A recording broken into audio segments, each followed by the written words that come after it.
I'm just a guy who loves Disney that has way too much time on his hands. If anybody from Disney is watching, please don't sue me.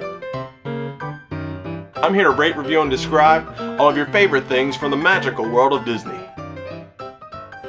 I'm File91e and welcome to my Disney News and Reviews. Hello everyone and welcome to this week's Disney News and Reviews. I'm File91e. Pretty big week for me this week, guys. I actually put together my big computer that I've been talking to you guys about for the past year or so. Finally put it together last night and everything went well. Aside from a couple small little things, everything came together pretty easily. And I installed Windows on it last night and updated it all, and it's absolutely a beast. The funny thing is, I actually can't use it until I get the editing software on it and whatnot. That's a couple more months of saving money for that. So I'm still using my old one, but this big monster right here is totally ready to go. So that's really awesome. I'm pretty sure I'm just I want to run it like once a week just to make sure everything's, good and whatnot. But luckily it's not like a car. It doesn't die. So I got it wrapped up in plastic to make sure everything is nice and smooth. But nah, it went well. You've probably been seeing some video and whatnot. But yeah, it went really well. And here, I'll actually give you some video right now of me starting it up for the first time. So check this out. Well, moment of truth, guys. See if I did it or not. Let's watch.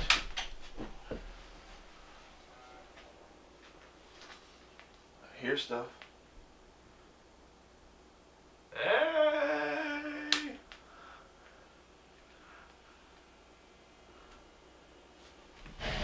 Are you supposed to disconnect yourself before you turn the power on?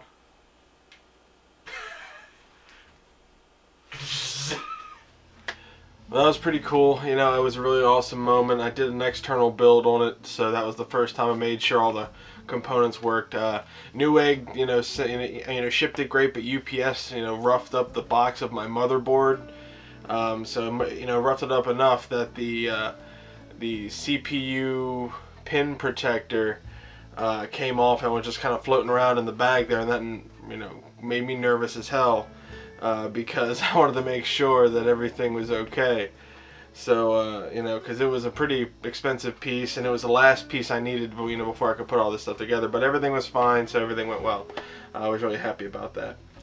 I'm still training for the marathon, so a couple of you, thank you so much, donated to it. Please help me, with this marathon. I need all the donations I can get. The link's below to the bottom if you can donate $5, $10, whatever. That'll be awesome. A lot of you have always asked how you could support me over the years. Excuse me, sorry, jeez. How you could support me over the years. This is the best way to do it. I'm running a marathon. It's one of my things that I want to do this year, and I really am getting amped for it. And I'm really actually liking running, which is great. I'm actually dropping weight, from all the running that I've been doing, so that's really cool. Support me on this. I need your guys' help. So just follow the link below. You'll see the 5K thing. Just follow the link, and donate, using Visa, MasterCard, or whatever it is, however they do it. But yeah, just follow the link and it'll show you what to do. So yeah, please help me on that. I need your help.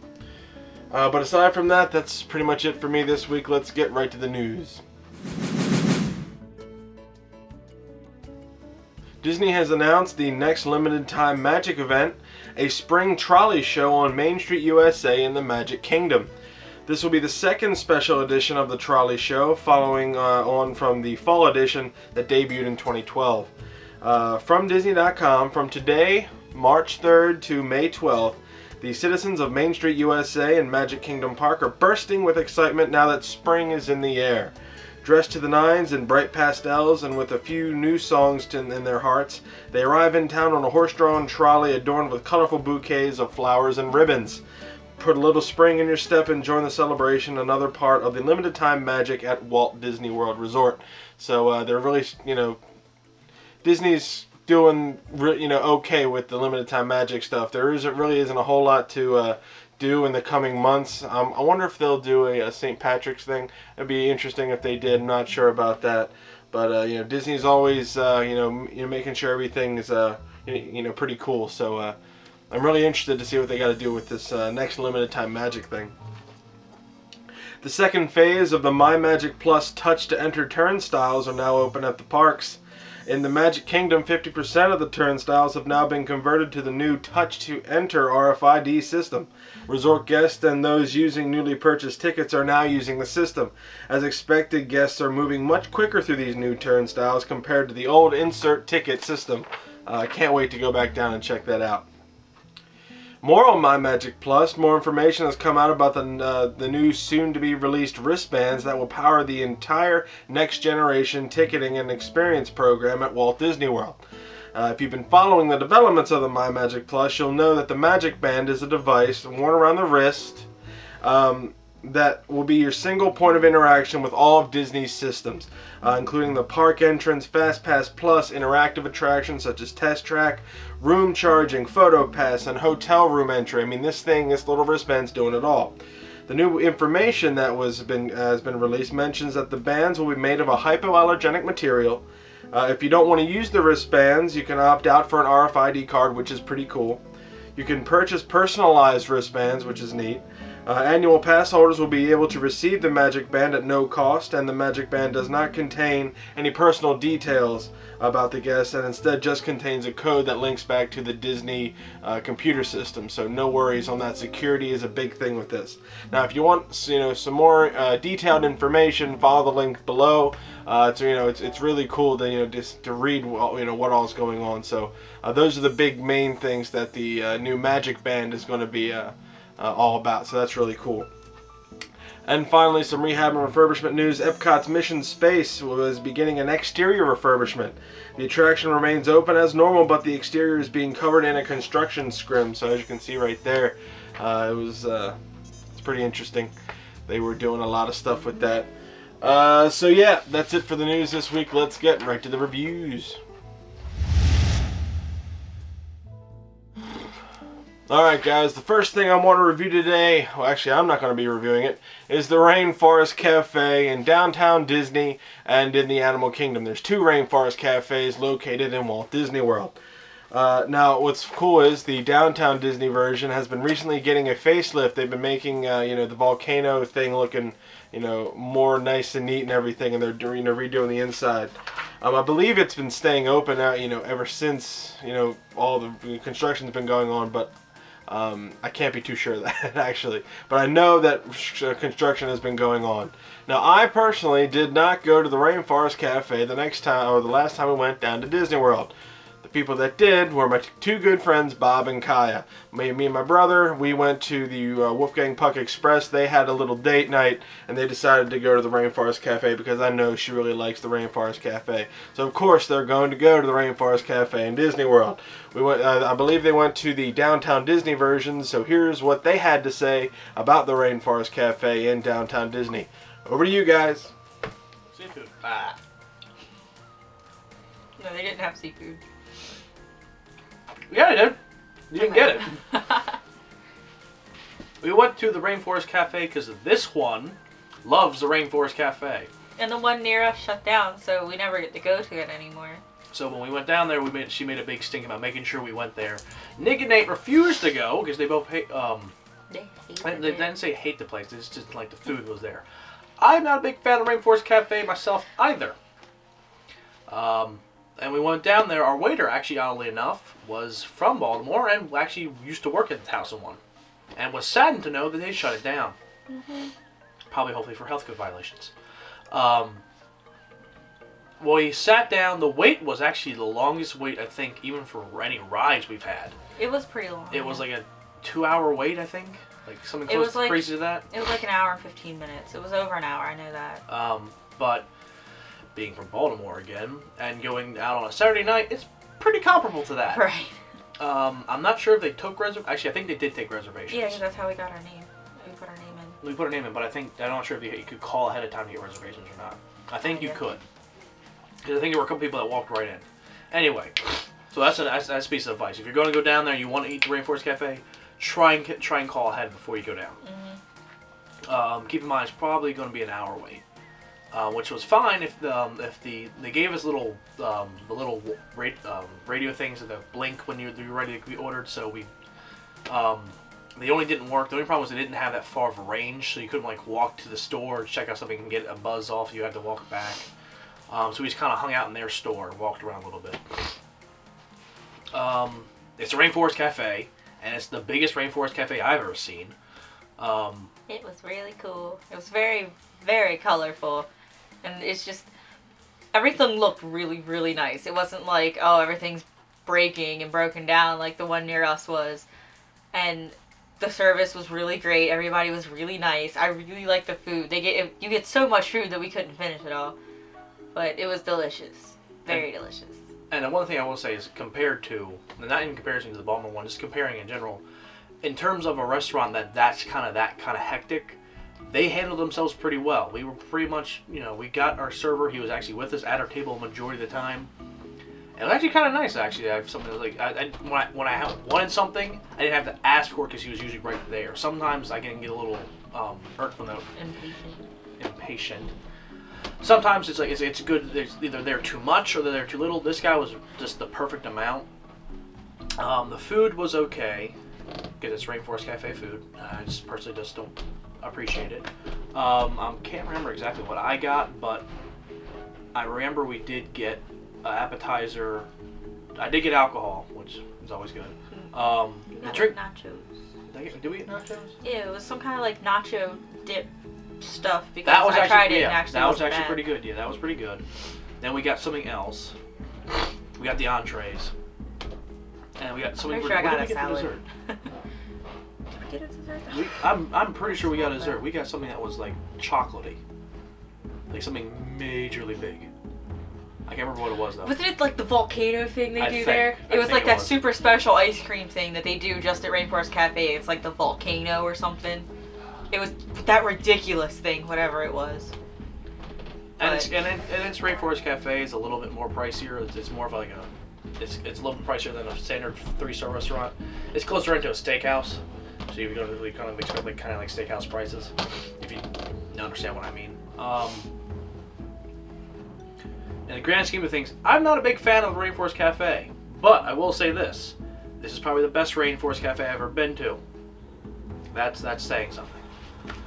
So that being said, though, I will give it a 4-star.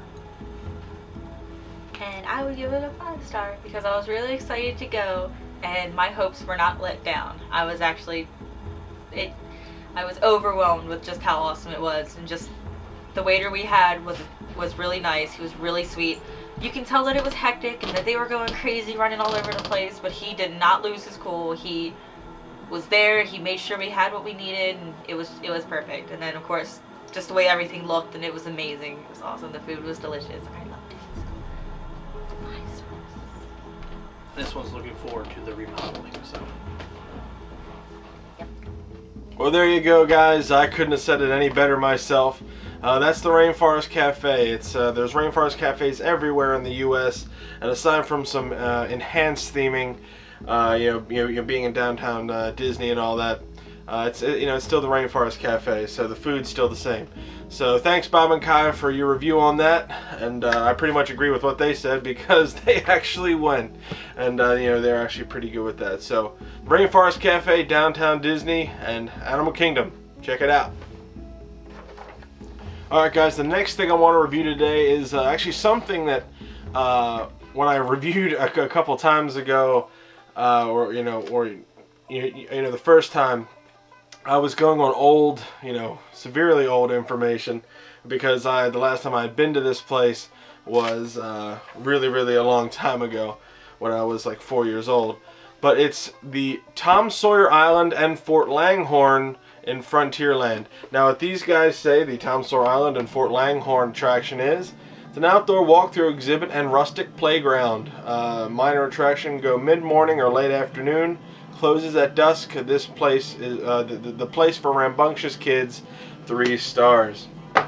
Now, like I said, this is in Frontierland in the Magic Kingdom, and it has its own dedicated island to it. This opened on May 20th of 1973, and it's one of the older attractions, I would say, in Walt Disney World. Definitely in Disneyland. It originated in Disneyland. Disneyland, back when Walt originally envisioned it, was actually just a park where people could come in, even have a lunch if they wanted to there.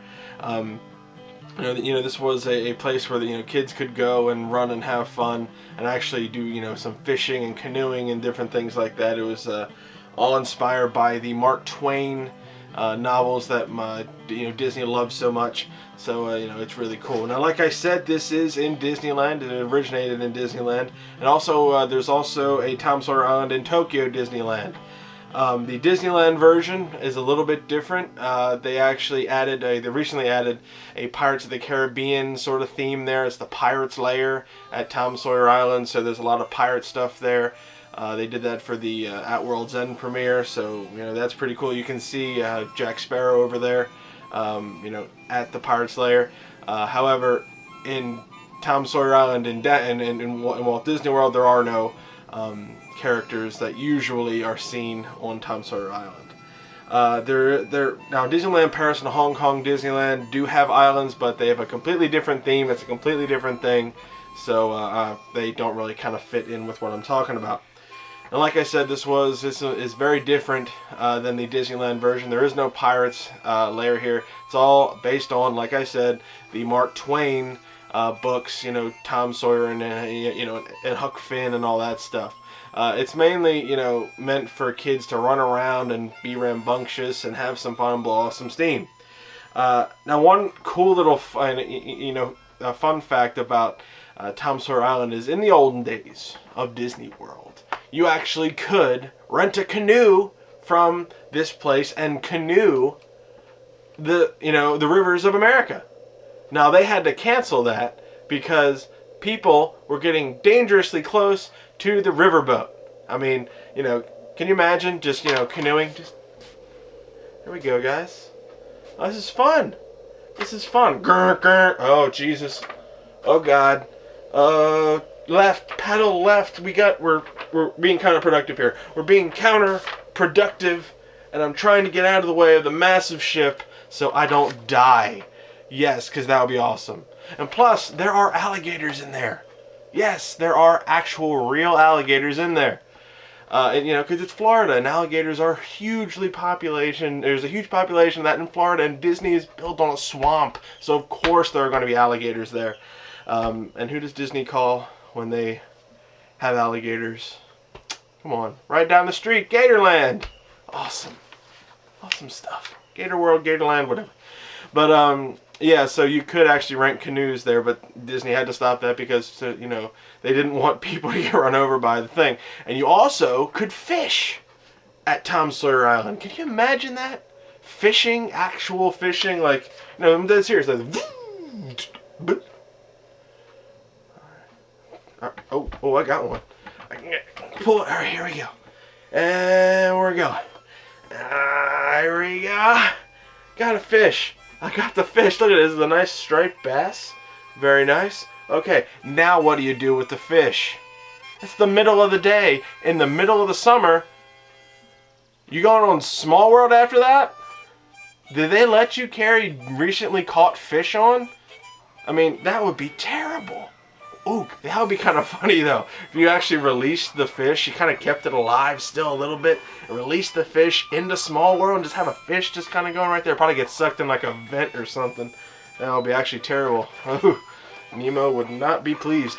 But no, but you could see why fishing stopped, because there was no way for people to be carrying around some carp walking through the park. Oh, look, I got a striped bass. Now let's go on Snow White's Scary Adventure. That's right. Let's go. Let's go, So, obviously, they had to nix that. So, there you go. There's my comedy routine for the episode. Hope you guys enjoyed that. Now, this does open usually later than the park and closes earlier. It closes at dusk, then the park closes. They don't want people, kids hiding out in the middle of the night, doing that. Now one cool thing about this attraction is that you actually have to take a raft to the island. This is an island. There's no bridge to lead to the island. You actually have to take a raft. They usually have 2 rafts going at one, and Whenever one raft goes, the other raft goes, and they just kind of, they shift, kind of like that. And it's standing room only. This is very not wheelchair accessible. This whole island is not wheelchair accessible. So if you are in a wheelchair, unfortunately, this definitely skip this. Not worth it. Now, one of the cool, different parts, different sections of Tom Sawyer Island. You got the caves, which was formerly known as Injun Joe's Cave. If you know the books from Mark Twain and Huck Finn and all that, Injun Joe, big character. His caves are pretty creepy. They got like sound effects rocking. It's like, it's really spooky. It's really claustrophobic too. I mean, my brother and I were big guys. We're walking through there, and I'm freaking out, kind of like, just give me air. Give me air. So kids or parents, watch out for your kids. They can get tangled up in these little mazes of caves, and it's easy to get out, but the entrance and exit aren't always the same. So as they're running around, make sure you kind of know where they are.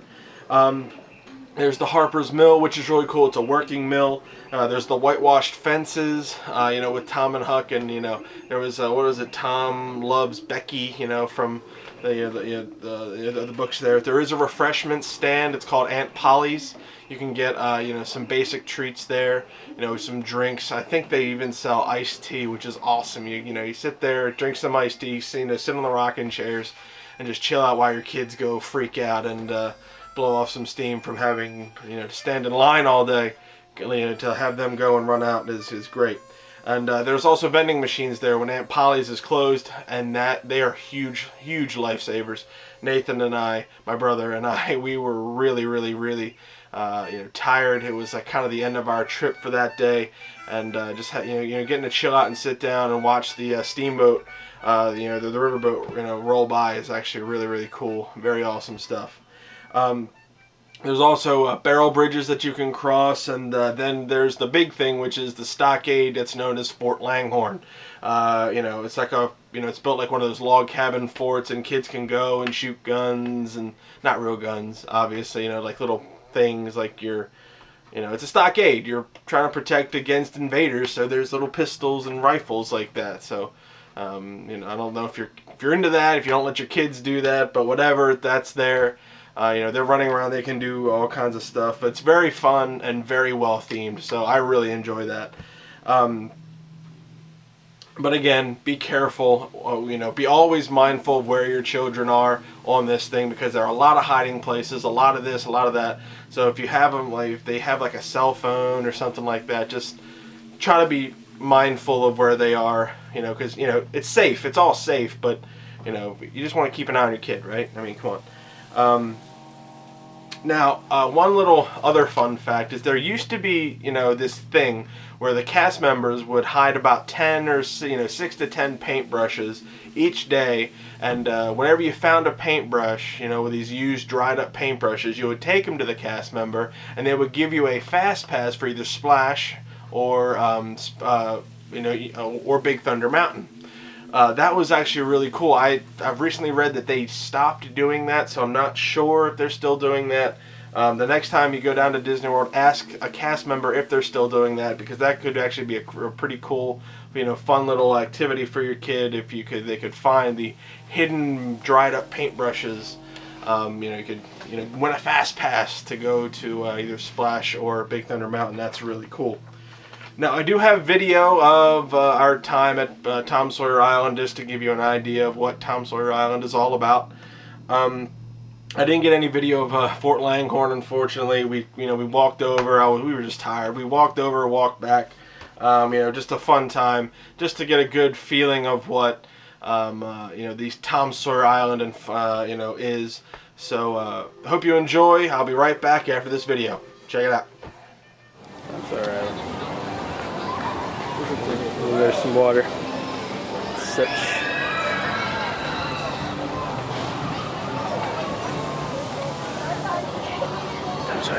Filming by me.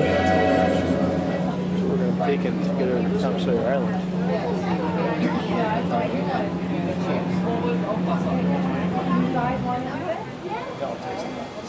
That is our final destination. That this File91e's face.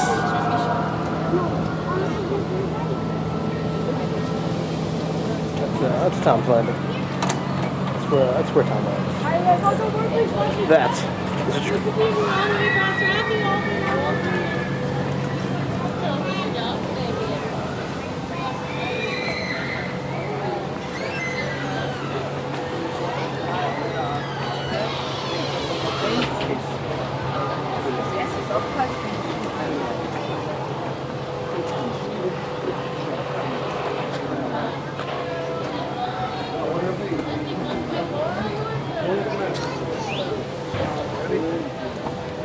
Alright, gotcha. Got a funny look on your face, though. Oh, but that funny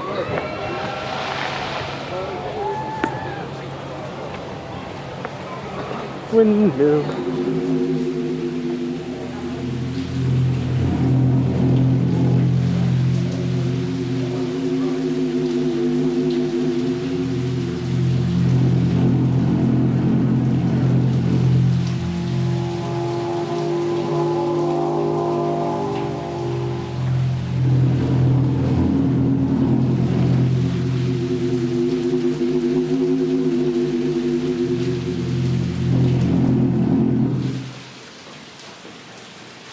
People behind us.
Top part's back.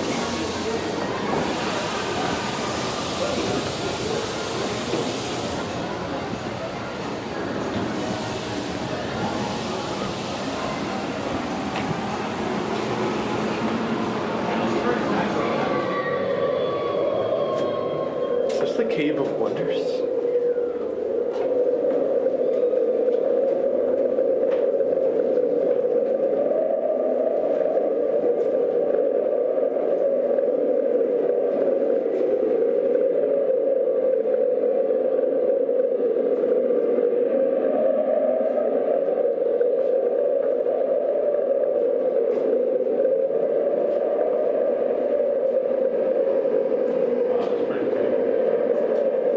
Looks like a face.